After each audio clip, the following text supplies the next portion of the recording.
Tu as essayé quand même de proposer des solutions pratiques. C'est le sujet principal même de ces livres. Pourquoi ce thème, une dynamique normative sans réelle consécration pratique? Pourquoi? Là, en fait, je voulais mettre en confrontation la théorie et la pratique. Vous savez, dans notre histoire, surtout africaine, la colonisation est arrivée de manière inattendue. La population n'était pas préparée. Parce que les conséquences de la Seconde Guerre mondiale, juste après la Seconde Guerre mondiale, on avait adopté des textes comme par exemple la Déclaration universelle des droits de l'homme au niveau de l'ONU, les droits des peuples à se disposer d'eux-mêmes. On avait reformulé beaucoup de principes que les colonisateurs qui avaient contribué à la reformulation de ces principes est même arrivé à un niveau qu'il a dépassé. Les États africains colonisés, les élites de l'époque ont réapproprié ces principes, ils ont demandé l'indépendance le plus rapidement possible. Dans le cas du Tchad, au moment où nous donnions l'indépendance, on avait vraiment très peu des élites formées qui peuvent prendre le relais juste après l'administration coloniale pour pouvoir vraiment mettre en place une forme de gouvernance qui est beaucoup plus bénéfique pour le Tchad. On avait gardé les chefferies traditionnelles. Pourquoi? Les chefferies traditionnelles ont été utilisées par la colonisation comme des vassaux. Et que le régime de la Première République qui avait succédé à la colonisation avait gardé les chefferies traditionnelles pour continuer la même lutte. Donc sur ce point, le débat peut être beaucoup plus vaste. Le débat est à la fois politique, panafricaniste et autre. Mais l'État il intervient parfois à le contrôler par des mécanismes de tutelle. Donc l'État a un pouvoir de tutelle à travers ses représentants. Généralement ici en France c'est le préfet. Mais au Tchad en fait c'est les gouverneurs qui jouissent de l'autorité de tutelle. Donc cette définition de la décentralisation, elle consiste aussi à lui reconnaître que la décentralisation a des principes.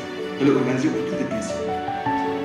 Donc il y a le principe de libre administration, le principe d'autonomie financière et administrative, le principe également de péréquation, territoriale, celui qui est le mieux doté puisse partager ses ressources avec les autres collectivités serres. Et l'État veut à ce qu'il y ait une égalité entre les différentes collectivités territoriales. Mais il faut aussi reconnaître qu'ils ne peuvent pas organiser et définir leurs propres services. Pour cela, il faut que l'État intervienne par la loi pour les orienter. Merci beaucoup pour l'introduction et la présentation.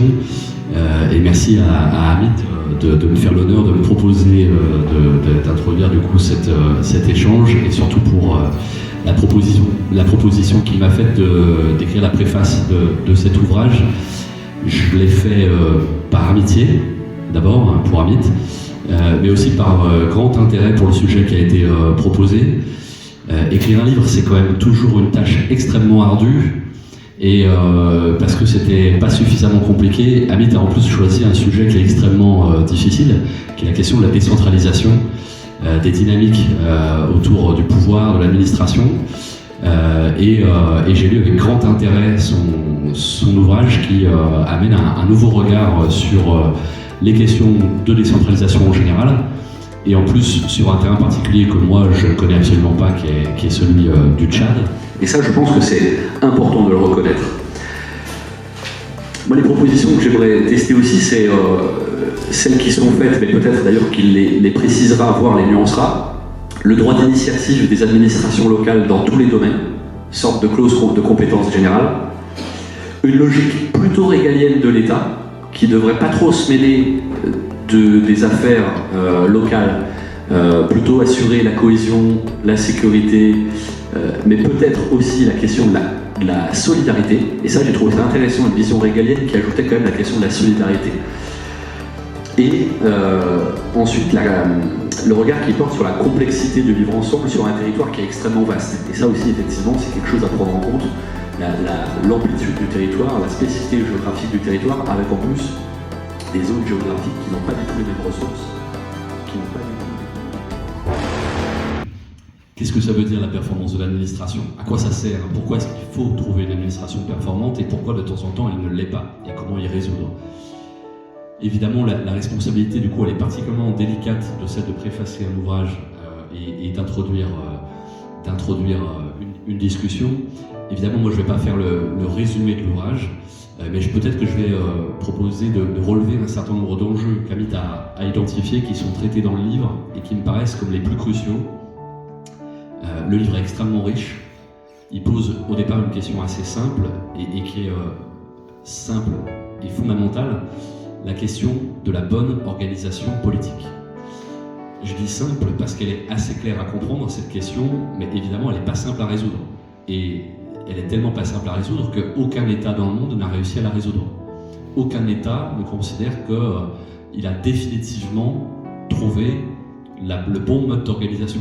Pour répondre à cette question, Amit confronte d'un côté une vision idéale de la puissance publique et de l'autre côté les réalités pratiques. Et les réalités pratiques d'une nation qu'il connaît bien, dans laquelle l'État moderne, et ça c'est une première spécificité, a été imposé plus qu'il ne s'est imposé. Le plus intéressant dans l'ouvrage, c'est quand Amit essaie de traiter les questions très concrètes de ok, on a la théorie, maintenant qu'est-ce qu'on fait au Tchad? Qu'est-ce qu'on fait au Tchad par rapport à l'histoire du Tchad? Qu'est-ce qu'on fait au Tchad par rapport à la situation actuelle? Le plus intéressant, du coup, je crois bien que c'est deux points. D'abord, quel est le diagnostic à faire sur le cas particulier du Tchad? Qu'est-ce qui fait qu'il y a une question qui ne se pose pas comme ailleurs dans ce pays-là? Ensuite, quel est l'horizon souhaitable pour le Tchad? Et une fois qu'on a posé ça, il nous reste à tracer le chemin qu'il faut parcourir. Et c'est ce que Amit essaie de faire de manière très engagée, très militante. C'est pas juste un livre où il fait un constat un peu de loin.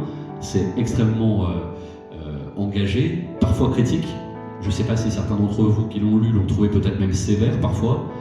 Peut-être d'autres, à d'autres moments, l'ont trouvé peut-être trop bienveillant, à vouloir peut-être ne pas blesser certaines susceptibilités ou certains fonctionnaires, ou peut-être même certains élus et certains représentants du Tchad. Il faut trouver toujours le juste équilibre. En tout cas, moi je vais évidemment m'interdire sur la question de l'horizon souhaitable pour le Tchad, ni pour faire le diagnostic. Donc c'est plutôt à vous de martyriser Amit et le texte d'Amit et de le travailler un peu au corps pour tester ses convictions autour de la question des meilleurs mécanismes de distribution du pouvoir. Ouais, très belle intervention. Merci. Parlant de ses livres sur la décentralisation au Tchad, Amit a proposé 3 grands thèmes dans ce livre. Dans un premier temps, il a proposé un travail théorique et juridique sur le processus de la décentralisation au Tchad. Il a essayé de définir des concepts importants concernant la décentralisation administrative à la tchadienne. L'auteur a essayé ici de se questionner sur ce qu'il appelle la dynamique normative sans réelle consécration.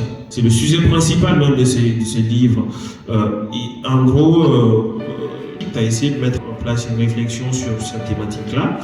Et puis, tu as essayé quand même de proposer des solutions pratiques, sortir de cet état où tout le monde dit que ça ne marche pas.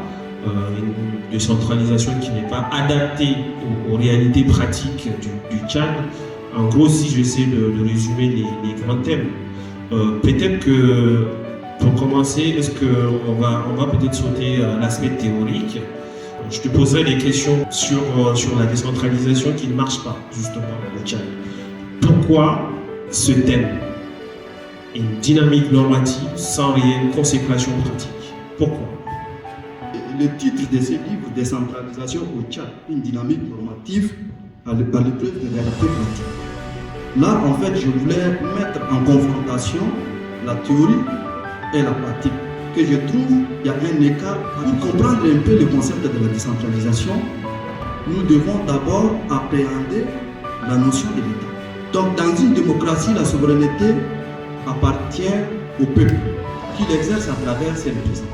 Donc, ces représentants sont investis légitimement d'un pouvoir politique qui est celui d'un pouvoir organisé, institutionnalisé, et celui qui aura la charge d'organiser les territoires sur lesquels vivent la population. Ces territoires sont organisés sur ce qu'on appelle les formes de l'État. Il y a 3 façons de décentraliser un territoire.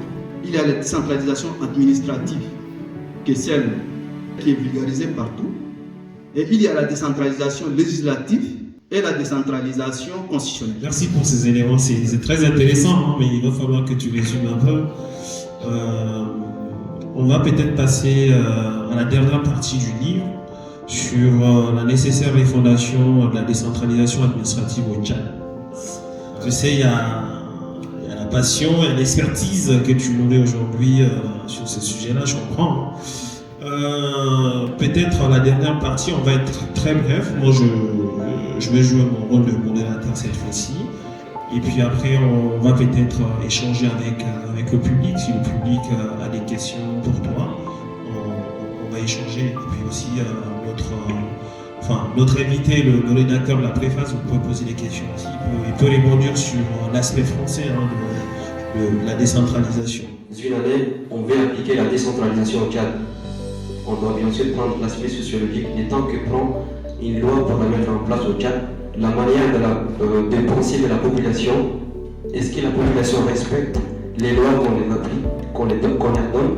Donc j'aimerais savoir si vous avez une solution concrète